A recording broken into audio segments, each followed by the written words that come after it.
فاتحه خلف الامام براوالو ډیر خلک دا کوي چې زه امام پسې فاتحه ووایم که زه یې ونه وایم. په دې کې احناف علما فرمایي چې خاموش پاتې شه.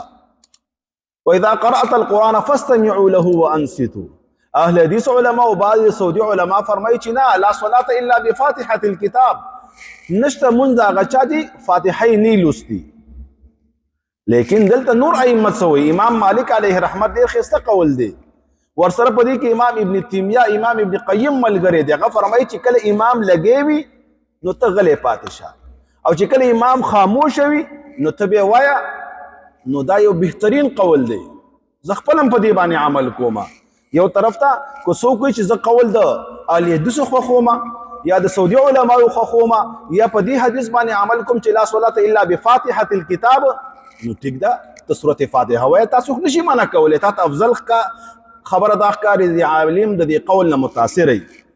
بل طرف ته که یو عالم دا خبره کوي چې نه، الله تعالی حکم کړی د دې نه دا معلومیږي یا د مقتدی دپاره امام کافي دی یا د امام قرت د مقتدی دپاره کافي دی. ډېر احادیث په دې کې جانبینو ته شته. نو خپل عالم چې ته د چا نه متاثر یې او د چا نه مطمئن یې، په هغې باندې عمل کوه، ټیک ده. بل ته غلط مه وایه. اجتهاد کی حدیث کې راځي یو مجتهد چې کله اجتهاد وکي او دا په اجتهاد کې صحیح لاړ شي نو دا لپاره 2 اجرونه دي، او کدا خطا شو نو بیا د لپاره یو اجر دی د اجتهاد او د کوشش او د مهنت. لہذا فروعي مسائلو کې چاته د کفر نسبت کول، د چاله نفرت کول، چاته سپک کتل او چاته دا ویل چې ستا د مون ثواب کم شو یا ستا مون نه کیږي، نو دا خبرې ټیک نه دي. امت مسلمه رايوځای کول پکار دي. امت مسلمه د فروعي مسائلو د وجه نه تتر بتر کول نه دي پکاره. الحمدلله الحمدلله دا زمونږ د جماعت یو امتیاز دی چې الله تعالی مونږ ته را نصیب کړی دی. زمونږ په دې مدارسو کې عام اهل حدیث طلبا هم ناست دي، احناف علما طلبا خپل شاګردان را لیږي. مونږ د چا نه نفرت نه کوو. الله تعالی دې مونږ ته توفیق راکړي چې صحیح دین په ځان کې راولو.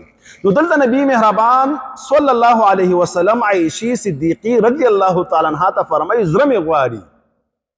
ګوره د الله تعالی نبی زړه غواړي او بیا هم دا عمل نه کوي. یو فتنه راپورته کېدو امکان دی، یقین هم نشته، لیکن نبی پاک علیه الصلاة والسلام هغه شان ونه کړل. که هر عمل تاته افضل ښکاري، ډېر اعمال داسې دي چې افضل هم دي او بهتر هم دي، بیا یې موږ نه کوو. اشراق دی کله رانه پاتې شي، چاش مونږ دی اکثر رانه پاتې، تهجد دی اکثر رانه پاتې، ډېر عبادتونه دي، صدقات دي اکثر رانه پاتې، نه کوو.